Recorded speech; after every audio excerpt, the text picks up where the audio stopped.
Originally written by Joe South, Hush had previously been a hit for Deep Purple in 1968.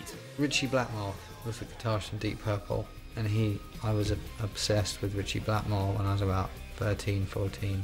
He's a great player.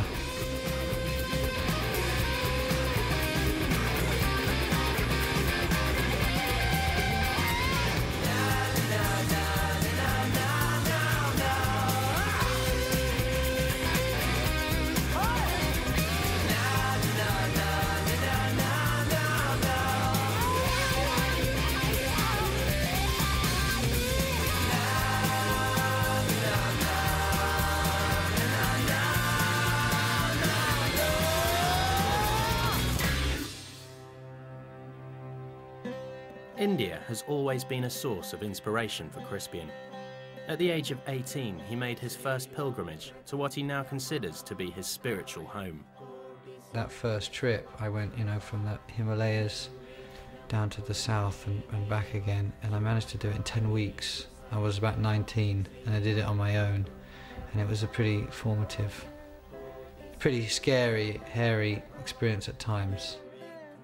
I met a holy master, somebody who lived in the jungle, came out only once in a while, and it's a real thing. Over here we're so cynical, we think it doesn't exist. You meet people who really are living that life. There's nothing to compare to it.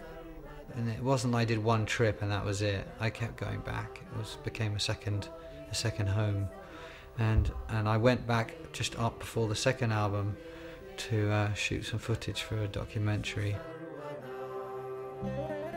There's a lot of evidence to show that it's one of the most ancient civilizations on the planet, and we in our schools we go on a lot about Egypt, and Egypt, but that was where it all started, and blah blah blah. And, I mean, they always, for some reason, they always miss out India. I think it's something to do with the fact that we were the colonial empire there, and when the British go anywhere, like any empire, they say you were all a bunch of savages till we turned up.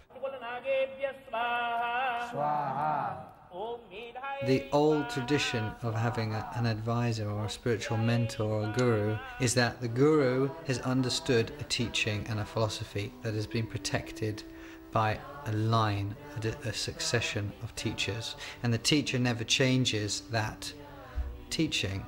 He's protecting it. For instance, the teacher that I study under, he has a teacher, and his teacher has a teacher, and and it goes back, and you can see the philosophical conclusions that they are protecting. As well as studying Eastern philosophy and mysticism, Crispian absorbed himself in traditional Indian music. I learnt a great respect for Indian classical music because its roots go back so far into the past that they really can't trace it. And they still use a method and a mode of tuning that hasn't changed for thousands of years. The ancient kind of spirituality is still so sort of intertwined with the musical tradition that if you tried to take the spiritual tradition out of it, then you really wouldn't have anything left.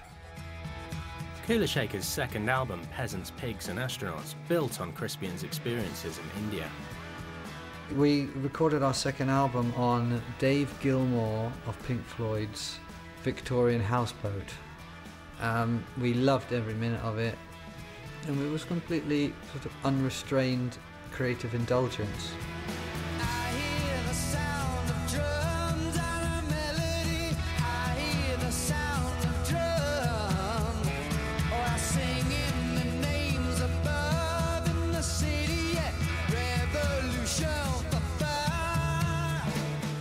The main thing is we wanted to make a good record. We ended up making a concept record, a Millennium concept record. We figured if no one else was going to make a Millennium concept album in 1999, then we had to do it. We were all going off over the top together and loving it. At £2,000 a day, which we had no idea about it. We were in there for months. And somebody told us right at the end, unfortunately, do you know, this is £2,000 a day. I hope you enjoyed that day where you spent, you know, to fiddling with the reverb for 8 hours. I hear the sound of drums and a melody calling me to return. Oh, well, light up and catch the sun, 'cause it's gonna be revolution for fun.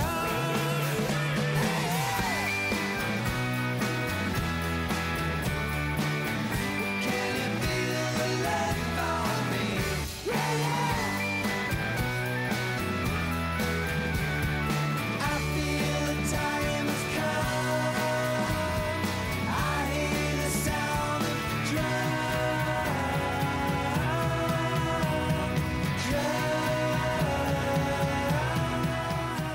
We went completely against the grain, and I think the people who bought the records they liked that.